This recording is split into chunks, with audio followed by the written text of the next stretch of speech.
Again അവളെ തല്ലി എന്നുള്ളൊരു തെറ്റെൻ്റെ ഭാഗത്തുനിന്നും ഉണ്ടായിട്ടുണ്ട്. അതൊരിക്കലും നിങ്ങൾ ഈ പറയുന്ന പോലെ സ്ത്രീധനം ചോദിച്ചിട്ടോ കാറ് ചോദിച്ചിട്ടോ ഒന്നുമല്ല. ജർമ്മനി വർക്ക് ചെയ്യുന്ന എനിക്ക് എന്തിനാണ് നാട്ടിലൊരു കാറ്? അങ്ങനെ മോളെ തല്ലി എന്നുള്ളത് സത്യമാണ്. ഞാനത് എവിടെ വേണമെങ്കിലും വന്ന് അംഗീകരിക്കാറുണ്ട്. ഏത് ശിക്ഷയും ഞാൻ ഏറ്റെടുത്തോളാം, അത് കുഴപ്പമില്ല. സ്ത്രീധനം ചോദിച്ചു എന്നൊക്കെ പറയുന്നത് എന്ത്? എനിക്കിനി അറിഞ്ഞൂടാ എൻ്റെ ഫ്യൂച്ചർ എന്താവുമെന്നോ നാളെ എന്താവുമെന്നോ എനിക്കൊന്നും അറിഞ്ഞൂടാ. ഇപ്പം ഭക്ഷണം പോലും കഴിക്കാതെ ഏതോ സ്ഥലത്ത് തെണ്ടിത്തിരിഞ്ഞ് പണ്ടാരടങ്ങി നടക്കുകയാണ്.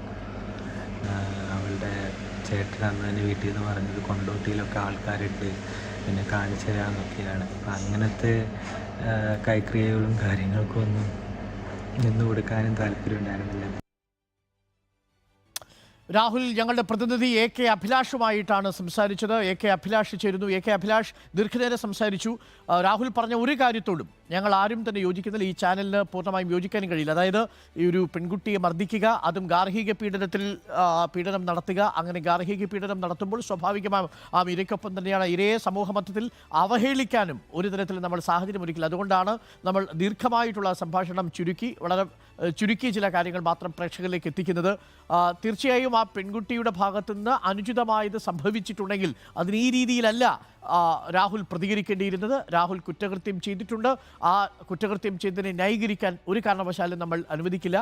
പക്ഷേ രാഹുൽ പറയുന്നത് സ്ത്രീധനം ചോദിച്ചല്ല തല്ലിയത് എന്നാണ് അഭിലാഷ് നമ്മൾക്ക് ഈ ഹ്രസ്വ വീഡിയോയിലൂടെ മനസ്സിലാകുന്നത്. എന്താണ് രാഹുൽ പ്രധാനമായും പറഞ്ഞു വയ്ക്കാൻ ശ്രമിക്കുന്നത്?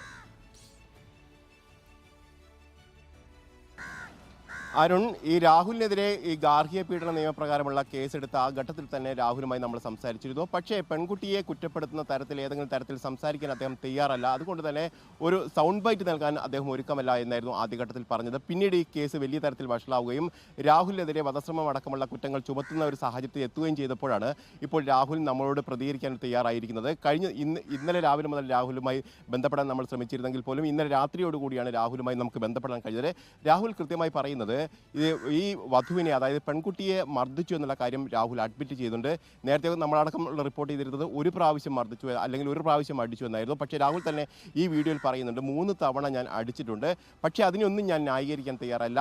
അവരുടെ ഫോണിൽ അനുചിതമായ ചില കാര്യങ്ങൾ കണ്ടു എന്നുള്ളത് കൊണ്ട് തന്നെയാണ് പ്രകോപനം സൃഷ്ടിക്കപ്പെട്ട സാഹചര്യത്തിലായിരുന്നു താൻ അവരെ മർദ്ദിച്ചത് എന്നുള്ള കാര്യം കൂടി പറയുന്നു. അതിന് പിന്നാലെ തന്നെ അവരോട് ഞാൻ മാപ്പ് അപേക്ഷിക്കുകയും അവർ മാപ്പ് നൽകുകയും ചെയ്തു. ആശുപത്രിയിൽ പോയപ്പോൾ കേസ് ചാർജ് ചെയ്യണമെന്ന് ഡോക്ടർ ചോദിച്ചപ്പോൾ പോലും അവരും പറഞ്ഞ് ഇത് എൻ്റെ അടുത്തും തെറ്റുണ്ട്, അതുകൊണ്ട് തന്നെ കേസിലേക്കൊന്നും പോകാൻ താല്പര്യപ്പെടുന്നില്ല എന്നുള്ള കാര്യമായിരുന്നു പെൺകുട്ടി രാഹുലിനോട് പറഞ്ഞത് എന്നാണ് രാഹുൽ നമ്മളോട് പറയുന്നത്.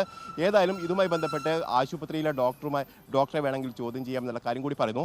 ഇതിനൊക്കെ അപ്പുറത്തേക്ക് രാഹുലിനെതിരെ വധുവിൻ്റെ വീട്ടിൽ, അതായത് പെൺകുട്ടിയുടെ വീട്ടുകാർ ഭീഷണിപ്പെടുത്തി കയ്യേറ്റ ശ്രമം നടത്തി എന്നുള്ള കാര്യം കൂടി രാഹുൽ പറയുന്നുണ്ട്. നാട്ടിൽ നിൽക്കാൻ കഴിയാത്തൊരു സാഹചര്യം സൃഷ്ടിക്കപ്പെട്ടു. കഴിഞ്ഞ 30 വർഷം കൊണ്ട് ഞാൻ കഠിനാധ്വാനം ചെയ്തുണ്ടാക്കിയ സൽപ്പേര് 3 ദിവസം കൊണ്ട് നഷ്ടപ്പെട്ടു. അതാണ് അഭിലാഷ് എനിക്ക് മനസ്സിലാവാത്ത. ഈ രാഹുൽ സൽപ്പേര് എന്ന് പറയുമ്പോഴും ഒരു യുവതിയെ വിവാഹം കഴിക്കുക, അത് രജിസ്റ്റർ ചെയ്യുക, രജിസ്റ്റർ ചെയ്തതിനു ശേഷം ആ വിവാഹമോചനം നേടാതെ മറ്റൊരു വിവാഹം കഴിക്കുക, അവിടെ തന്നെ ഈ സൽപ്പേര് എന്നുള്ളത് ഇൻവേർട്ടഡ് കോമയിലാവുന്നു. അപ്പോൾ അയാൾ ഒരു കുറ്റകൃത്യം അവിടെ ചെയ്തു. അതിനുശേഷം, അതായത് ഒരു വിവാഹ തട്ടിപ്പിന് സമാനമായ രീതിയിൽ ഈ കാര്യങ്ങൾ പെൺകുട്ടിയുടെ വീട്ടുകാരെ അറിയിക്കുന്നില്ല. ഈ കല്യാണം കഴിച്ച് രജിസ്റ്റർ ചെയ്ത വിവരമോ വിവാഹമോചനം നേടിയ വിവരമോ പെൺവീട്ടുകാരെ അറിയിക്കാതെ വിവാഹം കഴിക്കുന്നു. അങ്ങനെ വിവാഹം കഴിച്ചുകൊണ്ടുവന്ന പെൺകുട്ടിയെ 7ാം നാൾ ക്രൂരമായി മർദ്ദിച്ചതിന് ശേഷമാണ് ഈ രാഹുൽ ഈ ന്യായീകരണം നടത്തുന്നത്. അപ്പോൾ രാഹുലിന് ഏതെങ്കിലും തരത്തിൽ ബുദ്ധിമുട്ടുണ്ടെങ്കിൽ ഈ പെൺകുട്ടിയുടെ വീട്ടുകാരോട് സംസാരിക്കാമായിരുന്നു, ഈ പെൺകുട്ടിയോട് മാന്യമായി സംസാരിക്കാമായിരുന്നു. ഇന്നലെ നമ്മളുടെ ആ ബന്ധു പറഞ്ഞതിൽ പുലർച്ചെ 3 മണിയോടുകൂടി ഇവർ തമ്മിൽ അവിടെ സംഘർഷമുണ്ടാവുന്നു, അതിൽ ഈ പെൺകുട്ടിയെ ക്രൂരമായി മർദ്ദിക്കുന്നുവെന്നാണ്. ആ പരിക്കുണ്ട്. ഈ രാഹുൽ തന്നെ സമ്മതിക്കുന്നുണ്ട് താൻ മർദ്ദിച്ചുവെന്ന്. എന്ന് പറഞ്ഞാൽ അയാൾ കുറ്റകൃത്യം സമ്മതിക്കുന്നു. പക്ഷേ പിന്നീട് അയാൾ നാട്ടിൽ നിന്ന് പോകുന്നത് ഭാര്യ വീടിനെ പേടിച്ചാണ്, ഈ പെൺകുട്ടിയുടെ വീട്ടുകാരെ ഭയന്നാണ് എന്നാണോ പറയുന്നത്? തീർച്ചയായിട്ടും ഭാര്യ വീട്ടുകാരെ പേടിച്ചാണ്. കൊണ്ടോട്ടിയിൽ നിന്ന് ചില ഗുണ്ടകൾ തന്നെ വിളിച്ച് ഭീഷണിപ്പെടുത്തി എന്നുള്ള കാര്യം കൂടി പറയുന്നു. അതോടൊപ്പം തന്നെ വീട്ടിൽ വെച്ച് തന്നെ ഭാര്യയുടെ അച്ഛൻ തന്നെ ഭീഷണിപ്പെടുത്തുന്നുണ്ട്. തനിക്കും ഇത്തരത്തിലുള്ള സംഘങ്ങളുണ്ട്, അവരുമായി ബന്ധമുണ്ട്, അവരെ വിട്ട് കൈകാര്യം ചെയ്യും എന്നുള്ള തരത്തിൽ അച്ഛൻ പറഞ്ഞു എന്നുള്ള കാര്യം കൂടി പറയുന്നു. അവിടെയാണ് നമ്മൾ പറയേണ്ടത്. കാരണം ഈ പെൺകുട്ടി ഈ മീഡിയയ്ക്ക് മുമ്പിൽ പ്രതികരിക്കുന്നതിന് മുമ്പ് തന്നെ രാഹുൽ നമ്മളോട് ഈ കാര്യങ്ങളൊക്കെ നേരത്തെ തന്നെ സംസാരിച്ചിരുന്നു. പക്ഷേ അദ്ദേഹം ഈ പെൺകുട്ടിയെ പൊതുസമൂഹത്തിൽ വെച്ച് അങ്ങനെ അവഹേളിക്കുന്ന തരത്തിൽ ഒരു പൊതു ബൈറ്റ് തരാൻ തയ്യാറല്ല എന്നായിരുന്നു പറഞ്ഞത്. അതുകൊണ്ട് തന്നെ നേരത്തെ പറഞ്ഞ കാര്യങ്ങൾ തന്നെയാണ് രാഹുൽ ഇപ്പോൾ ആവർത്തിക്കുന്നതെന്ന് എനിക്ക് കൃത്യമായി പറയാൻ കഴിയുകയും ചെയ്യും. പക്ഷേ രാഹുൽ ഇപ്പോഴും പറയുന്നത് താൻ പോലീസിലടക്കം അതോടൊപ്പം തന്നെ ഡോക്ടറോടടക്കം ഈ കാര്യം പറഞ്ഞിരുന്നു. താൻ അയാൾ എത്രയും പെട്ടെന്ന് അയാൾ നിൽക്കുന്ന രാജ്യം സിംഗപ്പൂരാണ് എന്നാണ് ഞാൻ മനസ്സിലാക്കുന്നത്. അവിടെ നിന്ന് അയാൾ അല്ലെങ്കിൽ മറ്റൊരു രാജ്യത്താണെങ്കിൽ അയാൾ അവിടെ നിന്നും നാട്ടിലേക്ക് വന്ന് പോലീസിന് മുന്നിൽ സറണ്ടർ ആവുകയാണ് വേണ്ടത്.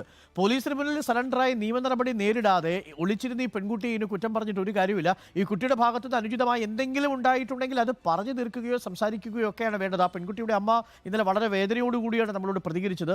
തീർച്ചയായും അത് ഏതെങ്കിലും തരത്തിൽ ഒരു വഴക്കിനുള്ള കാരണമായിട്ടുണ്ടെങ്കിൽ അതിനെ പെൺകുട്ടിയെ മർദ്ദിക്കാൻ ഒരു അവകാശവും രാഹുലിനില്ല. അപ്പോൾ രാഹുൽ പറയുന്നതെല്ലാം ഈ പെൺകുട്ടിയെക്കുറിച്ച് പറയുന്നത് ഒന്നും തന്നെ നമുക്ക് പൊതുമധ്യത്തിൽ സംപ്രേഷണം ചെയ്യാൻ കഴിയില്ല. കാരണം അതൊക്കെ ഒരു കുറ്റവാളിയുടെ പ്രതികരണം മാത്രമാണ്. അതൊന്നും തന്നെ ആ കുറ്റകൃത്യത്തെ ന്യായീകരിക്കുന്നതുമില്ല. ഇനി ഏതെങ്കിലും തരത്തിൽ അനുചിതമായ ഒരു ഇടപെടൽ ഈ പെൺകുട്ടിയുടെ മൊബൈൽ ഫോണിൽ കണ്ടിട്ടുണ്ട് എങ്കിൽ, ഏതെങ്കിലും ഒരു സംഭാഷണമോ ചാറ്റോ ഒക്കെ കണ്ടിട്ടുണ്ടെങ്കിൽ പോലും അതൊന്നും തന്നെ ഈ പെൺകുട്ടിയെ ക്രൂരമായി മർദ്ദിച്ച് അവശയാക്കാനുള്ള കാരണമേ അല്ല, ആ കുറ്റകൃത്യത്തെ ന്യായീകരിക്കുന്നതേ അല്ല. അതുകൊണ്ടാണ് നമ്മൾ അതൊന്നും വിശദമായി പ്രേക്ഷകരിലേക്ക് എത്തിക്കാത്തതും. ഏകദേശം അരമണിക്കൂറോളം അഭിലാഷുമായി സംസാരിച്ചുവെന്ന് ഞാൻ മനസ്സിലാക്കുന്നു, അല്ലേ അഭിലാഷ്? തീർച്ചയായിട്ടും അരമണിക്കൂറല്ല, അതിലേറെ സംസാരിച്ചിട്ടുണ്ട്. 2 തവണയെ സംസാരിച്ചിട്ടുണ്ട്, 1.5 മണിക്കൂറോളം സംസാരിക്കുകയും ചെയ്തിട്ടുണ്ട്. പക്ഷേ രാഹുൽ ഈ കുറ്റം ചെയ്തു എന്ന് രാഹുൽ സമ്മതിക്കുന്നു എന്നുള്ളതാണ് ഇതിൽ പ്രധാനപ്പെട്ട കാര്യം. മറ്റൊന്ന്, സ്ത്രീധനം ഞാൻ ഒരു ഘട്ടത്തിലും ആവശ്യപ്പെട്ടിട്ടില്ല. 8 ലക്ഷത്തോളം വിവാഹ ചെലവ് വന്നിരുന്നു. അത് സാധാരണഗതിയിൽ വധുവിൻ്റെ വീട്ടുകാരാണ് ചെലവഴിക്കേണ്ടത്. പക്ഷേ അവരുടെ കയ്യിൽ പണമില്ലാത്തത് കൊണ്ട് 2.5 ലക്ഷം രൂപ മാത്രമാണ് അവർ ചെലവഴിച്ചത്. ബാക്കി മുഴുവൻ ചെലവും ഞാൻ തന്നെയാണ് വഹിച്ചത്. അതോടൊപ്പം തന്നെ വെഡ്ഡിംഗ് റിംഗ് അടക്കം ഞാൻ തന്നെയാണ് വാങ്ങിക്കൊടുത്തിരിക്കുന്നത്. വസ്ത്രങ്ങളടക്കം താൻ തന്നെയാണ് വാങ്ങിയിരിക്കുന്ന കാര്യം കൂടി പറയുന്നു. അതൊക്കെ ഈ പെൺകുട്ടിയോടുള്ള കൂടുതൽ കൊണ്ട് തന്നെയാണ്. അത്തരത്തിൽ ഇഷ്ടമുള്ള ഒരു പെൺകുട്ടിയെ ഏതെങ്കിലും തരത്തിൽ ദ്രോഹിക്കാനൊന്നും ഞാൻ തയ്യാറാവില്ല. അന്ന് പ്രകോപിതനാവുന്ന ഒരു സാഹചര്യമുണ്ടായി. അതിൽ താൻ കുറ്റവാളിയാണ്. ആ കുറ്റം ഏറ്റെടുക്കാൻ ഞാൻ തയ്യാറാണ്. അത് എല്ലാ ഫോറങ്ങളിലും ഞാൻ ഇതിനകം തന്നെ വ്യക്തമായി കഴിഞ്ഞിട്ടുണ്ട്. അതോടൊപ്പം തന്നെ ഭാര്യ തിരിച്ചു വരുമെന്നുള്ള പ്രതീക്ഷ തനിക്ക് ഇപ്പോഴുമുണ്ട്. ബന്ധുക്കളും അതോടൊപ്പം തന്നെ മാധ്യമങ്ങളും ചേർന്ന് ഈ പ്രശ്നങ്ങൾ വഷളാക്കുകയും അതുകൊണ്ട് തന്നെ മുൻകൂർ ജാമ്യം അടക്കം ലഭിക്കാനുള്ള ഒരു സാഹചര്യം കൂടി ഇല്ലാതാവുന്ന ഒരു സാഹചര്യത്തിൽ കൂടിയാണ് താൻ രാജ്യം വിടാൻ തയ്യാറായതെന്ന് കൂടിയാണ് ഇപ്പോൾ രാഹുൽ പറയുകയും ചെയ്തത്. ഓക്കെ, എന്ന് വെച്ചാൽ രാഹുൽ ഇപ്പോൾ ഇരിക്കുന്ന രാജ്യത്ത് രാഹുൽ പറയുന്നത് അവിടേക്ക് പോയത് പെൺവീട്ടുകാരെ ഭയന്നാണ് എന്ന് പറയുമ്പോഴും പക്ഷേ രാഹുലിന് പോലീസിന് മുന്നിൽ ഹാജരാകാമായിരുന്നു. ഈ കൃത്യം നടത്തിയതിന് ശേഷം ആശുപത്രിയിലെത്തി ഈ ദേഹത്ത് മർദ്ദനത്തിൻ്റെ പാടുകൾ കണ്ടു. ആ മർദ്ദനത്തിൻ്റെ പാടുകൾ ഈ കുറ്റകൃത്യത്തെ സാധൂകരിക്കുന്നതാണ്. മാത്രമല്ല രാഹുൽ തന്നെ കൺഫസ് ചെയ്യുന്നുണ്ട് അത് തൻ്റെ ഭാഗത്തു നിന്നുണ്ടായതാണ്. അത് തെറ്റാണെന്ന് ബോധ്യമാകുന്നുണ്ടെങ്കിൽ അന്ന് തന്നെ പോലീസ് സ്റ്റേഷനിൽ പോകുന്നതിന് തടസ്സമുണ്ടായിരുന്നില്ലല്ലോ. പിന്നെ എന്തിനാണ് രാഹുൽ അബ്സ്കോണ്ട് ചെയ്തത് എന്ന ചോദ്യവും പ്രസക്തമല്ലേ അഭിലാഷ്? മറ്റൊന്നു കൂടിയുണ്ട്. ഈ പോലീസുമായി ബന്ധപ്പെട്ട് ചില ആരോപണങ്ങളൊക്കെ വരുന്നുണ്ട്. പോലീസിൻ്റെ ഭാഗത്ത് നിന്ന് ചില സഹായങ്ങൾ ലഭിച്ചു. അതായത് പോലീസിൻ്റെ തോളിൽ കൈ കെട്ടി നിൽക്കുന്ന ചിത്രങ്ങളുണ്ട് എന്നടക്കമുള്ള കാര്യങ്ങളൊക്കെ വന്നിരുന്നു.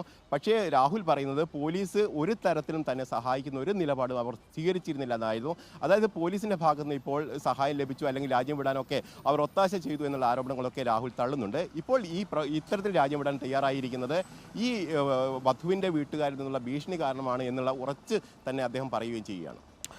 അതായത് വധുവിൻ്റെ വീട്ടുകാർ ഭീഷണിപ്പെടുത്തി എന്ന് പറഞ്ഞുകൊണ്ടാണ് ഇദ്ദേഹം പോകുന്നത്. പക്ഷേ പോലീസ് ആദ്യഘട്ടത്തിൽ നിഷ്ക്രിയമാകുന്നത് നമ്മൾ കണ്ടു. 6 പോലീസുകാർക്കാണ് സസ്പെൻഷൻ ഈ കേസിൽ ലഭിച്ചിരിക്കുന്നത്.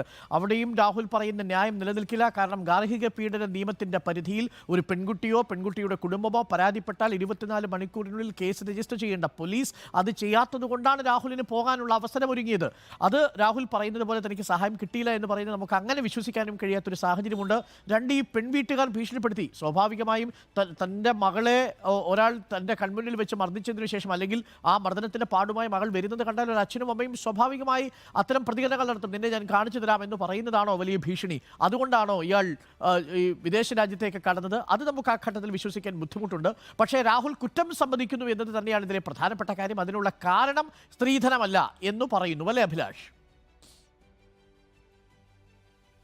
തീർച്ചയായിട്ടും സ്ത്രീധനമല്ല, അല്ലെങ്കിൽ മറ്റേതെങ്കിലും തരത്തിൽ മദ്യം കഴിച്ചോ അല്ലെങ്കിൽ ലഹരി മരുന്ന് ഉപയോഗിച്ചോ അത്തരത്തിലൊരു പീഡനമായിരുന്നു ഉണ്ടായിരുന്നില്ല. കാരണം ഞാൻ നേരത്തെ പറഞ്ഞിരുന്ന ചില കാര്യങ്ങൾ, വിവാഹത്തിന് മുമ്പ് തന്നെ ഇത്തരത്തിൽ ചില കാര്യങ്ങളൊക്കെ സംസാരിച്ചിരുന്നു. ആ കാര്യങ്ങൾ വീണ്ടും പെൺകുട്ടി തുടർന്നതോടുകൂടി താൻ പ്രകോപിതനായ പലവട്ടം താൻ അത് ആവശ്യപ്പെടുകയും ചെയ്തു. ഫോൺ നമ്പറുകൾ ബ്ലോക്ക് ചെയ്യുന്ന ഒരു സ്ഥിതിവിശേഷം വരെ ഉണ്ടായി. പക്ഷേ എന്നിട്ട് പോലും ആ ബന്ധങ്ങളൊക്കെ തുടരുന്നത് തന്നെ പ്രകോപിതനാക്കി എന്ന് തന്നെയാണ് രാഹുൽ പറയുന്നത്. അതിൽ പ്രകോപിതനായിക്കൊണ്ട് തന്നെയാണ് 2 തവണയായി 3 പ്രാവശ്യം അടിക്കുകയും ചെയ്തിരിക്കുന്നത്. ഇത് ഡോക്ടറോടും പോലീസിനോടും നേരത്തെ തന്നെ വ്യക്തമാക്കിയിരുന്നു. പെൺകുട്ടി തന്നെ ഈ കാര്യത്തിൽ കേസെടുക്കേണ്ട എന്നുള്ള കാര്യം പറഞ്ഞിരുന്നു. താൻ പെൺകുട്ടിയോട് മാപ്പ് അപേക്ഷിക്കുകയും മാപ്പ് നൽകാൻ പെൺകുട്ടി തയ്യാറാവുകയും ചെയ്തു. അതോടൊപ്പം തന്നെ ഒപ്പം ജീവിച്ച് മുന്നോട്ട് പോകാൻ ഒരു തയ്യാറെടുപ്പിലായിരുന്നു തങ്ങളുണ്ടായിരുന്നത്. അതിനിടെയാണ് സൽക്കാര ചടങ്ങ് വരുന്നത്. ആ സൽക്കാര ചടങ്ങിൽ എത്തിയിരിക്കുന്ന ബന്ധുക്കളാണ് ഈ പ്രശ്നം ഇത്രയും വഷളാക്കിയതെന്നുള്ള കാര്യം കൂടിയാണ് രാഹുൽ പറയുന്നത്. ഏതായാലും രാഹുൽ കുറ്റം ഏറ്റെടുക്കുന്നു, അതിനുള്ള ഏത് ശിക്ഷ കൂടി ഏറ്റെടുക്കാൻ തയ്യാറാവുന്നു എന്ന് കൂടി പറയുന്നു. അതോടൊപ്പം തന്നെ ഭാര്യ തിരിച്ചു വരുമെന്നുള്ള പ്രതീക്ഷ കൂടി ഈ ഘട്ടത്തിൽ കൂടി അദ്ദേഹം പങ്കുവെക്കുന്നുള്ളതാണ് ശ്രദ്ധേയമായ കാര്യം. അഭിലാഷ്, ഇയാൾ ഇന്ത്യ വിട്ടു എന്ന് പറയുന്നുണ്ടോ നമ്മളോട്? തീർച്ചയായിട്ടും അത് നമ്മളെ ഈ വീഡിയോയിലില്ല. പക്ഷേ അദ്ദേഹം പറയുന്നത് ഞാൻ കേരളത്തിൽ നിന്ന് പോയി എന്ന് ആദ്യം പറഞ്ഞു. പിന്നീട് ഞാൻ ചോദിച്ചു അദ്ദേഹം ഇന്ത്യ വിട്ടോ എന്ന് ചോദിച്ചപ്പോൾ തീർച്ചയായിട്ടും ഇന്ത്യ വിട്ടു, കഴിഞ്ഞ ദിവസം തന്നെ അവിടുന്ന് പോന്നു. ഇപ്പോഴെവിടെയാണ് ഉള്ളത് എന്ന് ചോദിച്ചപ്പോൾ രാഹുൽ അത് കൃത്യമായി പറയാൻ കഴിയുന്നില്ല. ഭക്ഷണം പോലും കിട്ടാത്ത ഒരു സ്ഥലത്താണ് താനുള്ളത്. ആ സ്ഥലം ഏതാണെന്ന് ഇപ്പോൾ പറയാൻ കഴിയില്ല. അത് തനിക്ക് ബുദ്ധിമുട്ട് സൃഷ്ടിക്കും. അതുകൊണ്ട് തന്നെ അക്കാര്യം പറയാൻ താൻ ഇപ്പോൾ ഒരുക്കമല്ല എന്നുള്ള കാര്യം കൂടി പറയുന്നു. അതിന് പിന്നാലെയാണ് ഈ വീഡിയോ റെക്കോർഡ് ചെയ്ത് അദ്ദേഹം അയച്ചിരിക്കുന്നത്. അദ്ദേഹം ഈ വീഡിയോ പുറത്തു വന്നാലെങ്കിൽ പോലും താൻ രക്ഷപ്പെടുമോ എന്നുള്ള പ്രതീക്ഷ തന്നെയാണ് അദ്ദേഹത്തിനുള്ളത്. കാരണം മീഡിയ വലിയ തരത്തിൽ മനസ്സിലായി അഭിലാഷ്. ഒരു സംശയം, നമ്മൾ സംസാരിച്ചത് ഇന്റർനാഷണൽ കോളിലാണല്ലോ അല്ലേ? നമുക്ക് രാഹുൽ അദ്ദേഹം ഒരു വീഡിയോ ഷൂട്ട് ചെയ്ത് അദ്ദേഹം ചെയ്തത്. അതിനു മുമ്പ് വാട്സപ്പിലൂടെ എനിക്ക് സംസാരിക്കാൻ കഴിഞ്ഞു. ഏതാണ്ട് 10-15 മിനിറ്റോളം ഞാൻ സംസാരിച്ചു. അതിനുശേഷമാണ് അദ്ദേഹം ഒരു വീഡിയോ എടുത്ത് തനിക്ക് അയച്ചു തരുന്നത്. ഒരു കാര്യം, പ്രതി തന്നെ കുറ്റം സമ്മതിച്ചിരിക്കുന്നു എന്നതാണ് പ്രധാനപ്പെട്ട കാര്യം. Thank you Abhilash. രാഹുൽ തന്നെ കുറ്റം സമ്മതിച്ചിരിക്കുന്നു എന്നതാണ് ഇതിൽ പ്രധാനപ്പെട്ട കാര്യം. കുറ്റസമ്മതം നടത്തിയിരിക്കുന്നു. പക്ഷേ കുറ്റം ചെയ്തത്, താൻ മർദ്ദിച്ചത് ഏതെങ്കിലും തരത്തിൽ പെൺകുട്ടിയുടെ വീട്ടുകാരുടെ സ്ത്രീധനം ആവശ്യപ്പെട്ടുകൊണ്ടല്ല, മറ്റൊരു കാര്യത്തിലാണെന്നാണ് അയാൾ പറയുന്നത്. പക്ഷേ അയാൾ പറയുന്നത് പെൺകുട്ടിയെ പൊതുമധ്യത്തിൽ അവഹേളിക്കുക എന്നുള്ളൊരു ലക്ഷ്യം കൂടി ഉണ്ട് എന്ന് നമ്മൾ മനസ്സിലാക്കുന്നു. അതിലൊരു ന്യായീകരണം കണ്ടെത്താൻ ശ്രമിക്കുന്നത് കൊണ്ടാണ് ആ ഭാഗങ്ങൾ നമ്മൾ പ്രേക്ഷകരിലേക്ക് എത്തിക്കാത്തത്. പക്ഷേ രാഹുൽ പറയുന്ന പ്രധാനപ്പെട്ട കാര്യം, താൻ കുട്ടിയെ മർദ്ദിച്ചിരിക്കുന്നു, രാജ്യം വിട്ട് പോകേണ്ടി വരുന്നൊരു സാഹചര്യമുണ്ടായി, ഭാര്യ വീട്ടുകാർ തന്നെ ഭീഷണിപ്പെടുത്തി എന്നുകൂടി രാഹുൽ പറയുന്നുണ്ട്.